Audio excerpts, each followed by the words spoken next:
So let the Home Depot help get your bathroom guest ready with the Tabana Vanity and the matte black Oswell faucet from Glacier Bay. For more storage and a new modern look, refresh your space with up to 40% off select online baths. Plus, get free delivery on all online vanities and faucets from the Home Depot. How doers get more done. Join us at Odyssey as we all do our one thing. Together millions of things for our planet. After Halloween this year, don't throw out your jack-o'-lantern. Use it to start composting instead. Pumpkins and other gourds are perfect additions to any compost pile. You can also add soil and roots from dead potted plants. And if you have a garden, be sure to add garden waste from cleaning and pruning, like stems, roots, and leaves. When we each share our one thing, it becomes 100 things, 1,000 things, 1,000,000 things for our planet. What's your one thing?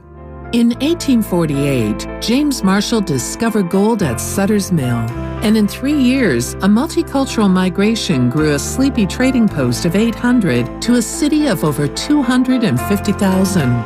These were the first dreamers, innovators, builders, and inventors that defined San Francisco. The San Francisco Historical Society exists to uncover, preserve, and present in engaging ways the colorful and diverse history of our city from its earliest days to the present. As a member, you'll receive the Argonaut, an award-winning publication that has provided in-depth historical accounts for over 30 years. And the Panorama, a quarterly newsletter covering ongoing activities and historical presentations. Go to sfhistory.org and discover the San Francisco Historical Society, giving our history a great future. Become a member today. Walking into the building for the first time after the shooting, it was crippling, but it had to be preserved. In response to the Pulse nightclub shooting that affected the LGBTQ community, Barbara Poma, owner of Pulse, founded the One Pulse Foundation to honor Pulse victims and survivors. If you're an ally of this community, speak out. There are more of us together than apart. It is the power of love in its rawest form. Join the fight for LGBTQ acceptance. Learn how at lovehasnolabels.com. Brought to you by Love Has No Labels and the Ad Council. You're listening to 95.7 The Game, KGMZ-FM and HD1 San Francisco. Always live on the free Odyssey app, Twitch, and YouTube. Powered by First NorCal Credit Union. Good morning! Yeah, area! It's time to wake up. It's 5, and we're live. Oh, is this thing on? I don't care. I want him to hear. This is the Pregame Show, your early morning shot of sports on 95.7 The Game. Come on!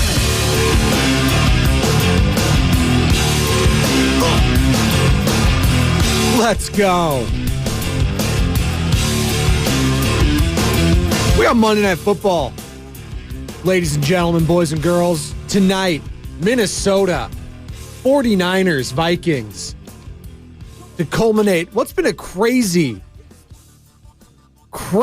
week 7 in the NFL. All comes to a close tonight. Vikings, Niners, and I want to hear from all of you, the 49er faithful today, 888-957-9570. We're going to be locked and loaded all day, all night, right here on 95.7 The Game, I should say.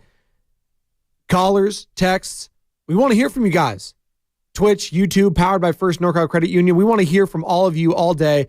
Pre-game, post-game. We got it all right here, 95.7 The Game. This is truly your home when it comes to all of the 49ers coverage here in the Bay. You don't want to go anywhere else. No. You stay locked and loaded right here. Niners, Vikings tonight. Brock Purdy looking for a bounce back. And he's going to have to do it without Deebo Samuel, who has a hairline fracture, a little bit more than day-to-day, I guess. Hairline fracture in his shoulder. Trent Williams, doubtful that he'll play. He's got the ankle he's dealing with. So no Deebo, no Trent Williams. He'll have CMC, though. Schefter, all but certain that CMC is going to play tonight. Now, should he? Apparently, he's dealing with a slight tear in his oblique. That's concerning. But apparently, the 49ers medical staff is going to be okay with it. Now, he's listed as questionable, but all reports are that he is probably going to go out there and play, and Brock's going to need him. And can Brock do it without his future Hall of Famer left tackle, without an all-pro in Deebo Samuel, and with a banged-up Christian McCaffrey. I think he can. I think Brock Purdy, not that he's not going to silence doubters tonight. If you're still doubting Brock Purdy, you're going to doubt him tonight regardless. But I think he's going to put on a show. I called my shot a few weeks ago when I thought he was going to have a coming out party on Sunday Night Football against the Cowboys. I think he's going to have a bounce back performance tonight in Minnesota. 888-957-9570. What are you most looking forward in tonight's matchup? Who's got the most pressure heading into this game? Is it Brock Purdy? Is it Kirk Cousins? Yes, that man on the other side of the field going up against his old OC in Kyle Shanahan. Is it that man? And let's not act like this isn't a big deal. You heard Kyle Shanahan in the sound last week talking about him wanting Kirk Cousins early in that 2012 NFL draft. They ended up getting RG3, obviously. That was a owner in Dan Snyder. That was his decision. Going up and getting RG3, obviously Heisman winner out of Baylor. They wanted Kirk, though. They wanted to take two quarterbacks. Was it Russell Wilson? Was it Kirk? Was it Ryan Tannehill they were talking about in the first as well?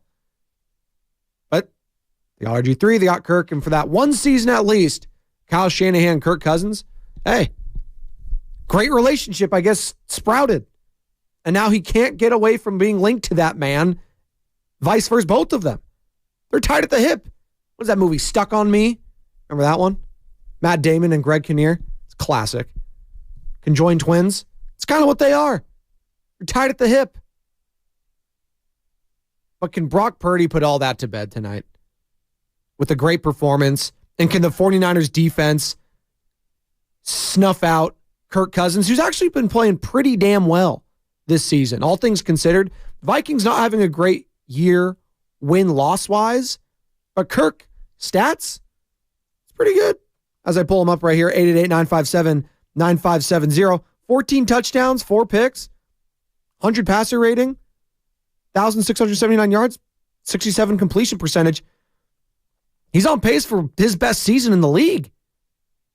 So they will have their work cut out for them regardless. I know there's no Justin Jefferson. They still got Jordan Addison. They got Hawkinson. They got weapons there, but not a great offensive line. And I'm going to need to have a Bosa performance. And these are the certain spots where he likes to show out. Will we get a Bosa game tonight? Who are you circling tonight to have a huge and monster game on Monday Night Football? Is it Jake Moody? Does he need to bounce back? Does he have the most pressure on himself tonight? In a way, he might. Because he's in a dome now. There are no excuses. You at least had the excuse last week in Cleveland missing 2 kicks and the potential game winner. Because there's wind, there's a little rain. All right, it's on the road early. You had all the excuses built in. Tonight, you got extra rest and you're in a dome. No excuses tonight for Jake Moody. He has a tremendous amount of pressure on himself. Good morning to all of you on Twitch and YouTube, powered by First NorCal Credit Union. Just search 95.7 The Game, like and subscribe. We'll be streaming all day. We'll be streaming all night too, right? Because we got, the overtime with Mark Grandy and our guy, Sterling Bennett, crushing it on our 49ers coverage. We got Willard and Dibbs doing the pregame. I'll confirm there. Because Evan Giddings, our guy, nice guy Evan Giddings, not nice guy Stephen Langford anymore. He's gone. E-Dog. He's now taking over for the nice guy role at 95.7. Although E-Dog's got a little dog in him. He's a little ornery at times. We love you, Evan Giddings. But he usually does the pregame show when it's an away game. But Monday night, things shift. I do know that it'll be Mark Grandy and Sterling Bennett postgame, though, on overtime here at 95.7 The Game. So we'll take all your calls and texts. Regardless of a win or loss, we'll be here locked and loaded. Good morning to Nicole Diaz, crazy fan. Crazy fan, it's a good one. EJ, Morali, YP. They can definitely beat a bad team without a quarterback or a backup quarterback. I don't know what that means, YP. They can definitely beat a team without a quarterback or a backup quarterback. Are you talking to Morali, who's saying the Eagles are the best team in the NFL? Well, they looked like it. Listen, Yesterday revealed a lot about contenders and pretenders, and we'll bring that back, I think. We had that as a segment last year about, more than 2/3 way to go in the season. We like to do a little contenders and pretenders. Who's legit, who's not. Well, if you had stock in the Lions yesterday, you're not feeling too hot about that, as the Ravens destroyed them 38-6. If you had stock in the Miami Dolphins, maybe you don't feel as good, who on Sunday Night Football put up less than 250 yards. I think that's the third consecutive game the Eagles have allowed only 250 total yards against their opponents. 3 straight games. Pretty good for a defense that, may be a little slept on still, but that defensive front, oh my God. Just unbelievable. Davis, Carter, Reddick, Cox, all these guys. Just so damn deep, so damn talented. And again, we're marking on our calendars December 3rd out in Philadelphia, Niners-Eagles. Cannot wait for that. That's going to be one of the more highly anticipated regular season matchups I can remember in quite some time. But some other news and notes around the league yesterday. The Bills lost to the Patriots? What's going on there? Got the Rams taking an L. Broncos got another win. Wow. Gutsy over Jordan Love and co. Falcons, Bucks. But the Cleveland Browns, huh? PJ Walker, another win? Well, he didn't start the game, so I don't think he officially gets it. Deshaun Watson had to leave. Yikes. I tossed it down the chat yesterday, and I know the Browns won the game, but if you're comparing those Russell Wilson and Deshaun Watson contracts, which one has, been worse? Right? I mean, at least Russell Wilson's been playing. Deshaun Watson, yikes. I can't get on the field. When he's on the field, he doesn't perform well.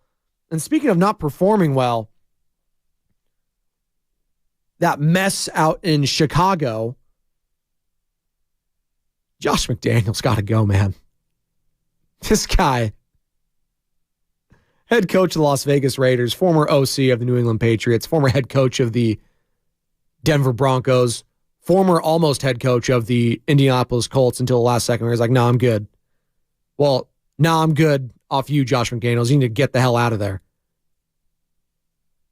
30-12, and it wasn't even that close, as Tyson Bagent, undrafted rookie out of Shepherd University. Don't even know where the hell that is. Could be in the countryside for all I know. Where Shepherds hang out, I don't know. But this guy goes in there, looks like a 10-year vet, dices up that Raiders defense, who had been playing decently. But it was what McDaniels did a few days prior that really signaled to me they were punting on this game. Naming Brian Hoyer. Yeah, Brian Hoyer. That guy who's lost 12 straight starts in the NFL. He has the second longest losing streak of a quarterback making a start in the NFL currently. Deshaun Kaiser. Is that guy still even in the league? Shout out Kaiser Permanente. Is that guy still around? I don't even know. Deshaun Kaiser with 15 straight losses. And there's Brian Hoyer now with 13. Is it now 13 straight? 0-13 his last 13 starts. Not good. But hey, why even play the rookie? Why play Aiden O'Connell? No point. Yeah, sure. Let's just play the guy who's 38 years old, who's not doing a damn thing anymore in the future in this league. It's fine, though. It's just... Hey, here's Tyson, though. Undrafted rookie at Shepherd University, dicing up Josh McDaniels. 3rd and goal.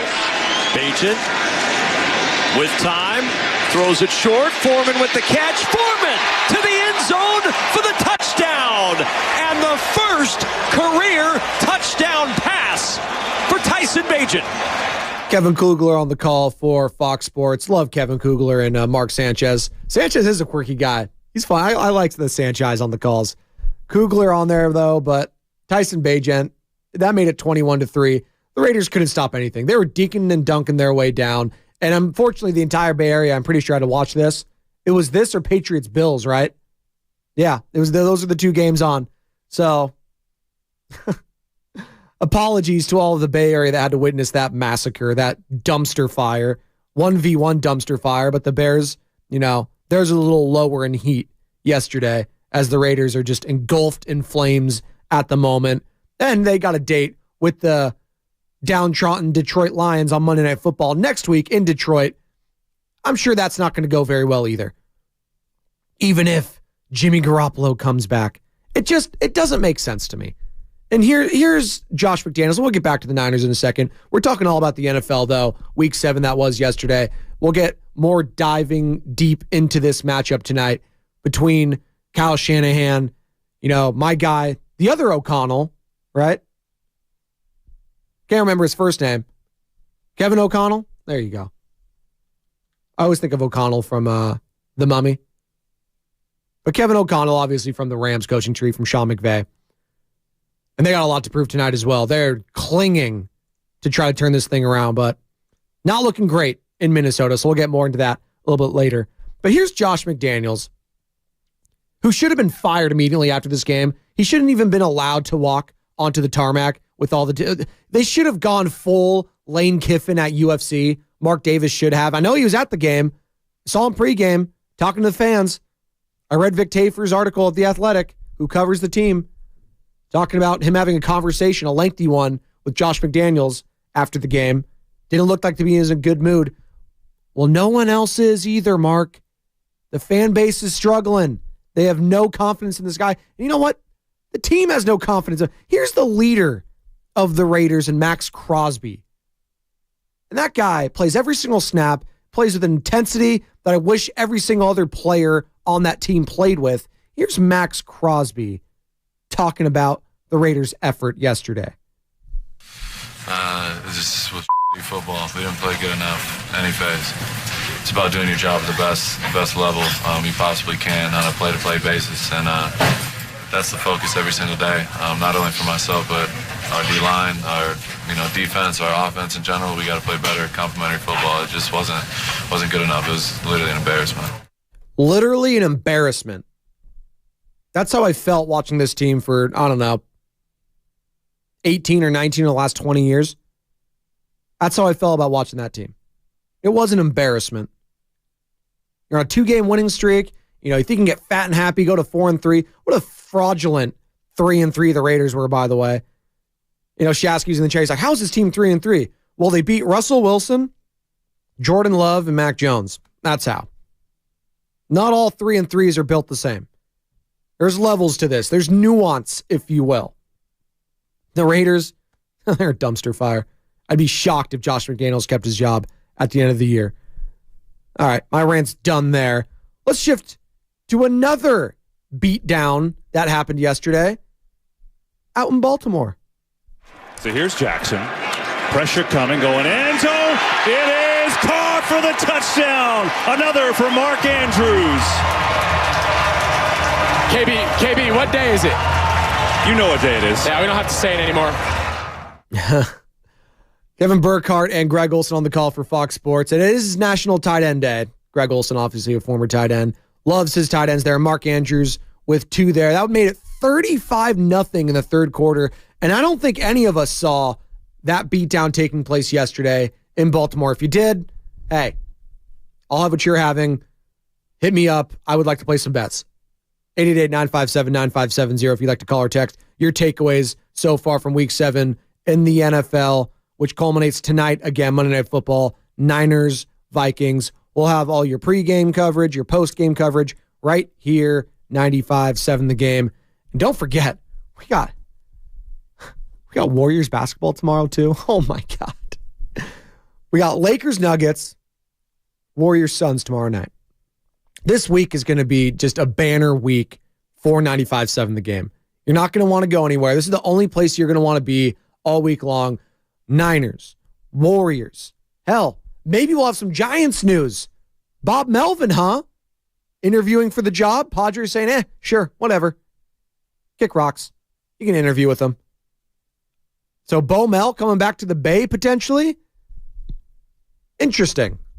I'll have more thoughts on that as the week goes on, if he indeed gets hired. I'll just say it's very interesting. But from the takeaways in Week 7 yesterday, the Lions getting destroyed, and then the Eagles pulling away yesterday, means it's back to a two-horse race. The Lions, they got to earn my trust back after that. That's the kind of loss that doesn't happen to a legit contender. It just doesn't. Maybe in a week 2 or week 3, but if it's week 7, that's the kind of one where, and they'll have they'll have a get-right game next week. They'll destroy the Raiders, and everybody be like, hey, but that's going up against a legit AFC contender in the Baltimore Ravens. And I wonder, and what say you, was that more about Baltimore or more about Detroit? Because for me, it was more about Detroit not being that legit contender. So now it's back to the two-horse race in the NFC, and maybe it was all along, and maybe we're just giving the Detroit Lions a little too much credit. But they handed the Kansas City Chiefs in week 1 in Kansas City, coming off a Super Bowl. I know there was no Travis Kelce, but they handed them a loss. I know Kadarius Toney dropped 1 million balls there, but I thought, you know what? That's a season-defining win to start off the season. Well, let's not see this be a season-defining loss for Dan Campbell and co. Because you have a loss like that, come back next week at home, Monday Night Football, you better take the Raiders to task. If that's a close game, then they got bigger problems. That's all I'll say there. But the Philadelphia Eagles, that's the team still. And the 49ers need to keep pace with them tonight. Will they do that? Can they keep pace with this team? They're going to need to. December 3rd is a long way away. You got the Bengals coming up next week. And it doesn't get any easier for the Philadelphia Eagles either. But that was a tough, tough win yesterday. And to hold that explosive team in Miami, less than 250 total yards, that's pretty impressive. 888-957-9570. Here's a little taste of what Philly did yesterday, a la Kenneth Gainwell. Kenneth Gainwell bouncing left.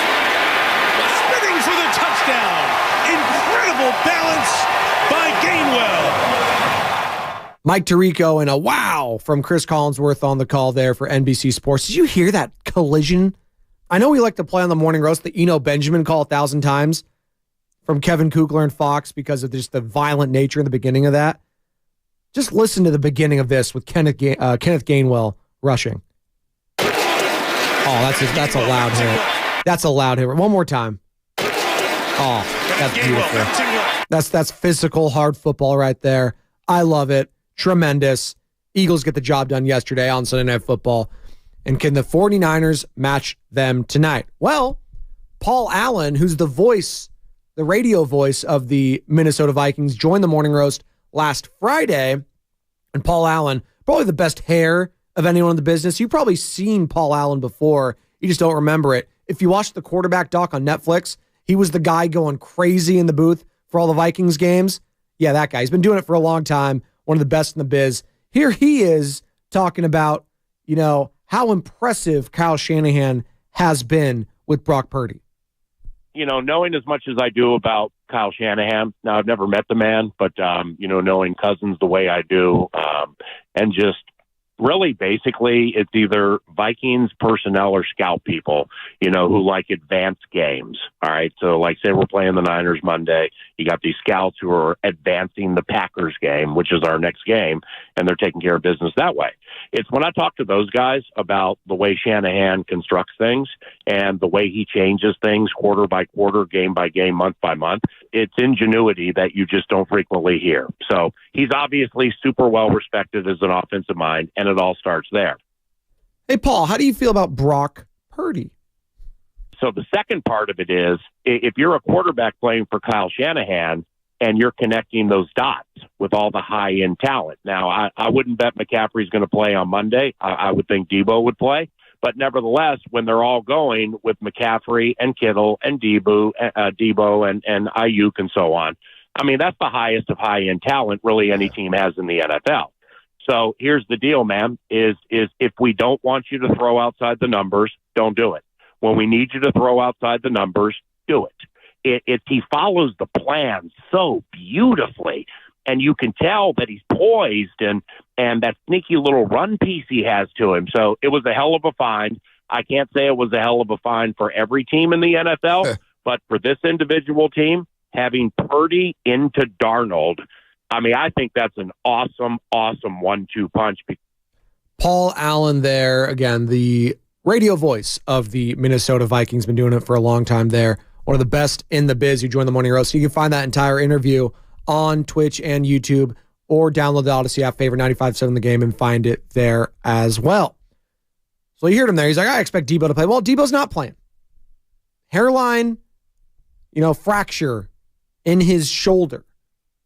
That's cause for concern. He's going to be out for probably at least 2 weeks, at least this week. And reports are at least the next week, I think. Let me confirm that. Schefter, a little all over the place. But Christian McCaffrey, he's going. All reports are he's going to play tonight and try to push through a slight tear in the oblique. And this is where it's starting to get a little concerning for me.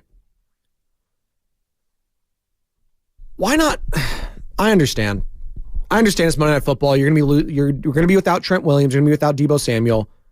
You don't want to be without your star and best offensive player in Christian McCaffrey.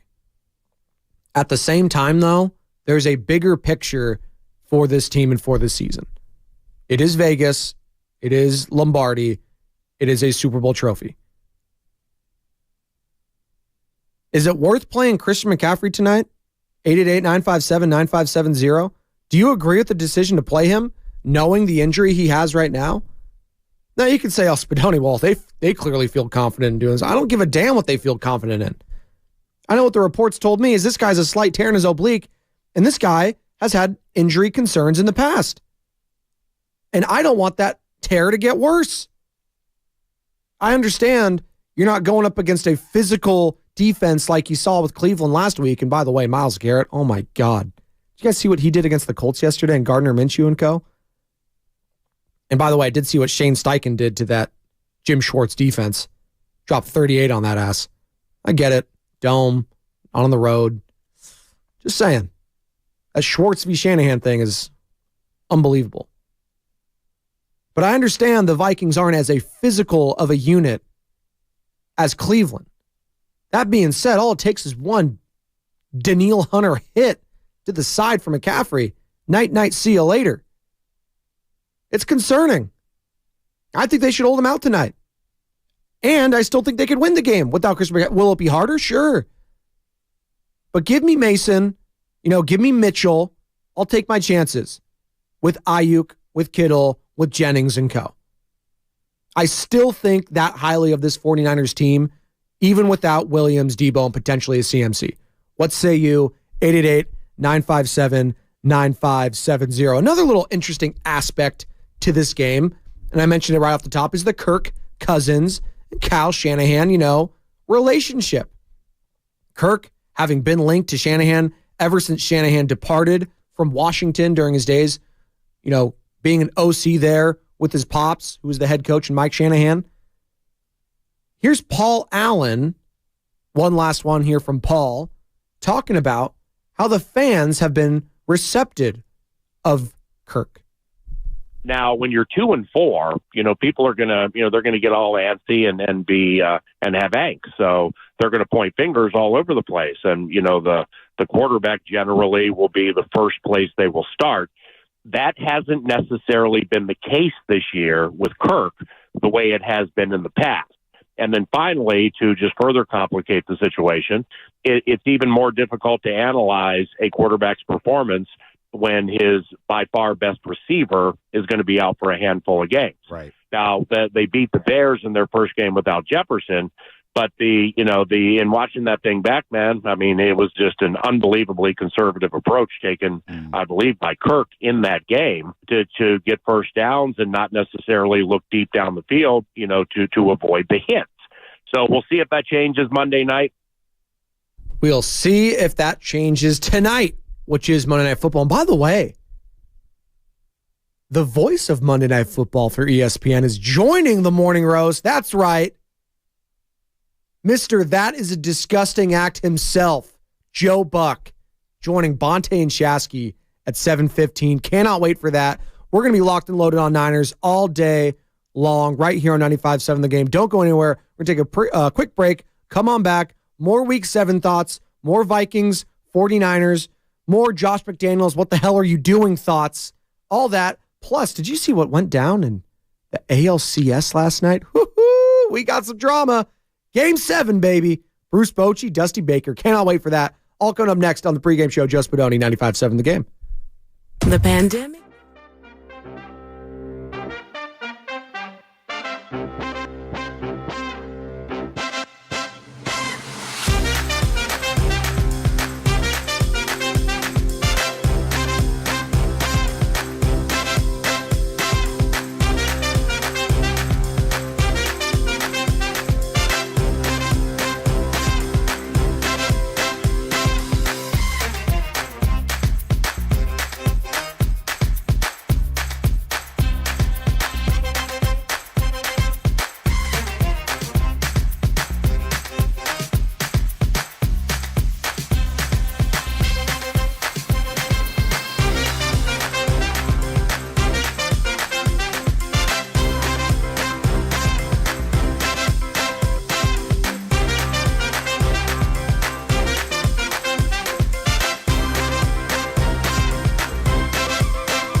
covering ongoing activities and historical presentations.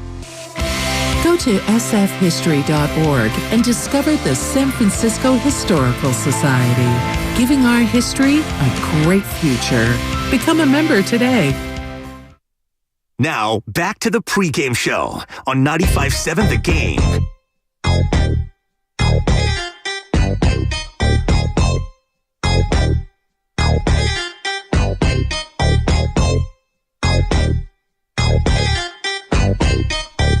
Let's go. That's right. It's the pregame show. It's Joe Spadoni. We back. Better than ever. Spit it out. It's a Monster Monday here on 95.7 The Game. And that's brought to you by First 5 California. Visit first5california.com to learn 4 things that you can do to overcome toxic stress. Maybe one of them, and one of those things, is to not be a fan of the Las Vegas Raiders when this man is your head coach in Josh McDaniels. Yeah, but this isn't the preseason anymore. You know what I mean? We had an entire week of practice in LA, or most of the week, we had an opportunity to practice them, and there was some good things. And there was some other things that, we needed to work on and fix and obviously get better and improve. So, that's such is life in that regard. When your starter is not available, you're trying to make what you think is the best decision for the team. Again, I don't put this all on one person now. Let's make sure we make that clear. There's a lot of people that can do a better job of what we did today, and that's what we're going to need to do. It's not the preseason anymore. That in response to a question about not starting rookie Aiden O'Connell out of Purdue and going with the 38-year-old guy who's lost 12 straight starts in the NFL heading into that game in Brian Hoyer. I just don't get it. I don't understand the thought process. 17 to 32, 2 picks, a sack. That's what you're going for? It inspired no confidence. It zapped all the energy away. I saw more energy when Aiden O'Connell, rookie out of Purdue, made a start against the Chargers a few weeks back in that game, and they had a chance to maybe win it towards the end there. Throws an interception, game's over. But you know what? I could live with a loss like yesterday if I'm a Raider fan, and I am. I could live with that if it was Aiden O'Connell starting, because you know what? That actually is valuable for him going forward with those reps, to see if he is a legit guy going forward for the team, a legit asset or not. Give him those wounds. Let those scar for him and make him a better quarterback. I know what I'm getting with Brian Hoyer. Those wounds are infected and his career is about to be dead. He's done so. I don't know how he's still in the league. God, if there's a Patriots assistant from Bill Belichick, in the next decade, still head coaching, I feel like Brian Hoyer's still going to have a job. He's clinging. He's like, who's my guy? Practice squad, Brandon Allen. Yeah, well, he backed up Joe Burrow. Brian Hoyer's backed up Tom Brady for 50 years. Hasn't done anything. His high watermark was when he won 5 or 6 games for the Cleveland freaking Browns. What was that, 2014 or 13 when they drafted Johnny Manziel with Mike Pettin? Hell, I think Shanahan was the OC then too. And that's probably why he won all those games. It's just throwing your rookie under the bus again, basically saying it's not preseason anymore. Well, maybe Hoyer could have played in some preseason and we could have found out that he's trash. McDaniels, it's just the excuse making. It never starts with him. It's everyone. We need to clean this up. Take some accountability. That's all I'm asking for. And this is a guy who now, let's just talk about some of the losses that this man has, and we'll get back into the Niners and Vikings. 888-957-9570. Let's just talk about some of my Week 7 takeaways. And how could you not just be disgusted watching that performance? And I'm going to watch the 49ers offense tonight, and I'm expecting a polar opposite from what I saw from the Raiders yesterday. I'm expecting a team coming off a loss to not be complacent, to go out there firing, and I'm expecting a big-time performance from Brock Purdy. Because I know the game plan will be in place for him to succeed. The game plan yesterday for Brian Hoyer was to throw it to Jacoby Myers 50 times and Devontae Adams 50 times, out across 6, not go in the middle of the field where he could have been picked off 4 times. He ended up only having 2 picks.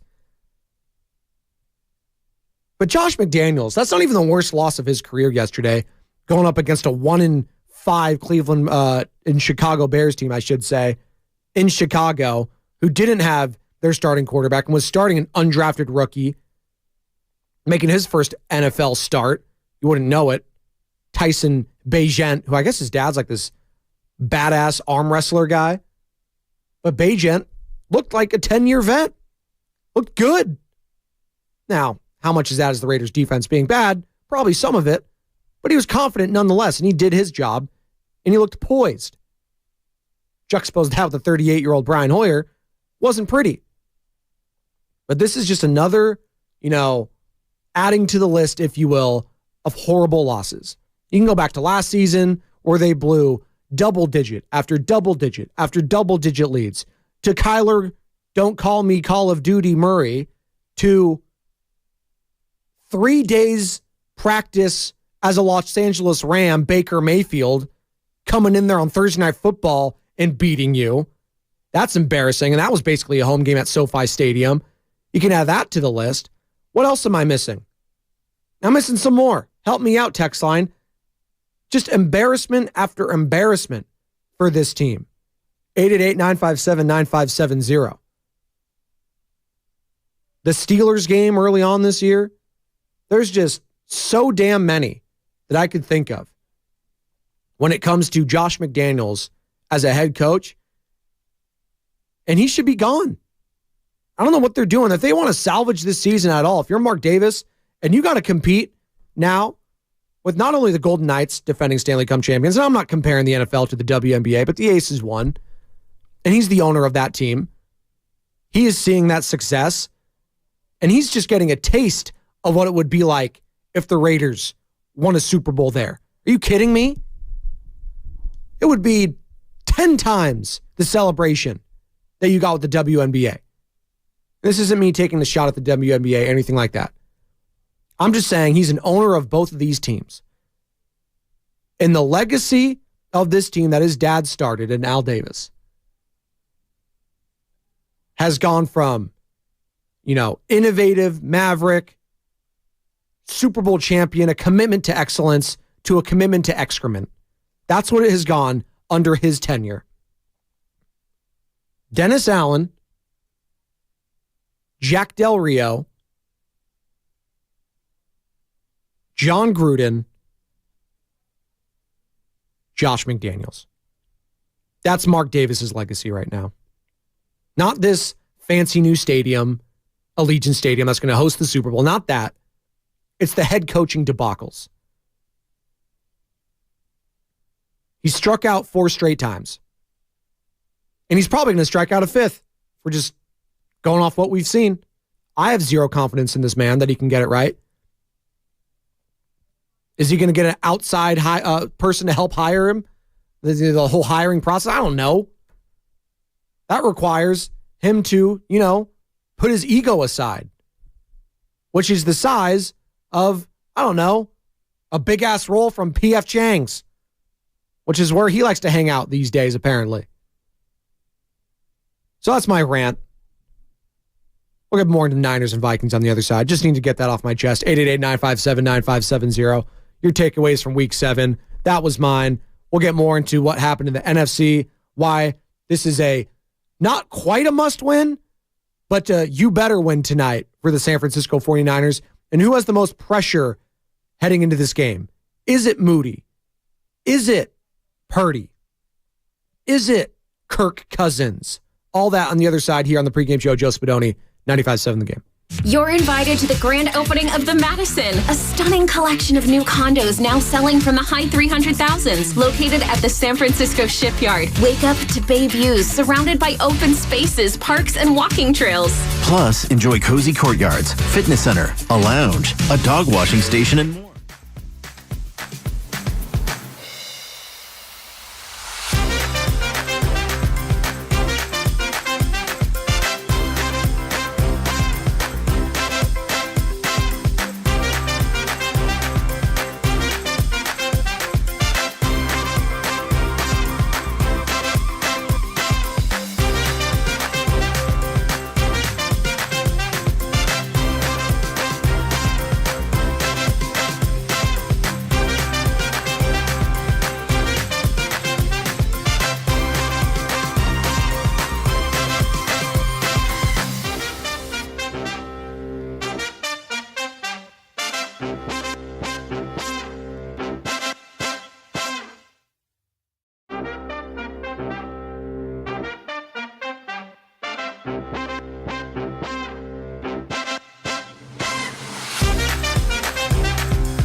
just food. It's energy, health, confidence, hope, and even love. Yes, love. Thank you! Learn more about how No Kid Hungry is helping end child hunger in America at helpnokidhungry.org. Now, back to the pregame show on 95.7 The Game.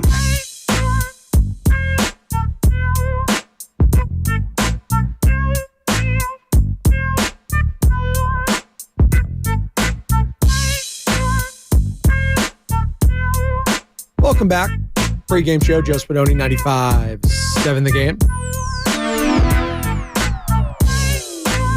Been talking week 7 around the NFL, which culminates tonight.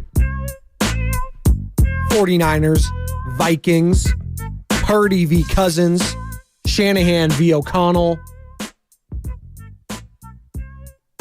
No Debo, no Trent Williams. Hairline fracture for Debo Samuel. CMC, all reports are indicating that he's going to give it a go tonight. Slight tear in the oblique for Christian McCaffrey. Should he be playing tonight, Niner fans? Or should he be resting a little bit? Because I feel confident that the 49ers can win this game without Debo. Maybe this is just the hubris of me and what I think of Kyle Shanahan as a head coach. But I think no Debo, no Trent Williams, no Christian McCaffrey. I'm not saying no problem. I'm saying, okay. All right. Be tough. I still think they can get it done, though. At the end of the day, I still think they have enough in the tank to get it done. Now, this is a massive game for the Minnesota Vikings. Massive. Because if they win this game, then they're, 3-4. They got Packers coming up, divisional game in Lambeau. Got Falcons, okay. Saints at home. Broncos, Bears, Raiders. That's 6 teams I just listed. Pretty freaking average or below that. So if they win this game against the Niners, there's a real chance they can go on a run here. And they could be talking playoffs. So this is a massive, massive opportunity for the Vikings. And they're looking at it like, oh man, Trent Williams, Debo Samuel, we got to take advantage of this. They have got to take advantage of this. And it's going to come down to Kirk Cousins, who's been playing again. He's having a career year. 14 touchdowns, 4 picks, 1,600 yards, 100 passer rating, 67 completion percentage. Guy's been playing well. So it's not going to be a cakewalk, I don't think, tonight. But if I had to bet, I'd say the Niners by a touchdown. If I had to bet. Now, who's got the most pressure when it comes to some of the top dogs in this game? And even some of the ones that you might not think about. Jake Moody, I'm looking at tonight. And he might be saying, kicker? Come on, can't be the difference in this game. No, it can be. This game can be tight. Again, no Debo, no Trent Williams. If Purdy's getting hounded all game, it could be a field goal difference. And do you trust Jake Moody with the game on the line? I say there's more pressure in a dome because there's no excuses now. Last week in Cleveland, he missed those 2 kicks. It's Cleveland, swirling winds, it was rainy, it was wet, early time, 10 a.m. You don't have any of those excuses. It's a primetime game at night. You've had plenty of rest. You're in a dome. And there's no elements. No excuses. I need some kicks to be made. Now, selfishly, I'm going up against him in fantasy and not looking good for your boy this week. Justin Herbert. 12 points, man. Just killing me. But you guys don't want to hear about my fantasy woes. I'm sure all of you are in the same boat. Or you're not. In which case, congratulations. I won the league a few years ago here at 95.7, and it's been all downhill ever since. It's all right. It happens. It is what it is. Good morning to all of you on Twitch and YouTube, powered by First NorCal Credit Union. 888-957-9570 is the number. Big opportunity for the 49ers. They got to keep pace with the Philadelphia Eagles, who took care of action last night against the Miami Dolphins. Kind of dominated them in that fourth quarter. They were hanging around. Hurts threw that pick 6. It's like, oh boy, they in trouble. No, Not quite. 31-17, they get the job done. Another 5-1 team heading into yesterday, the Detroit Lions against the Baltimore Ravens. You're talking about that matchup Friday. Man, can't wait for that. We're going to be talking about the Lions as being legit Super Bowl contenders, and they fall on their face.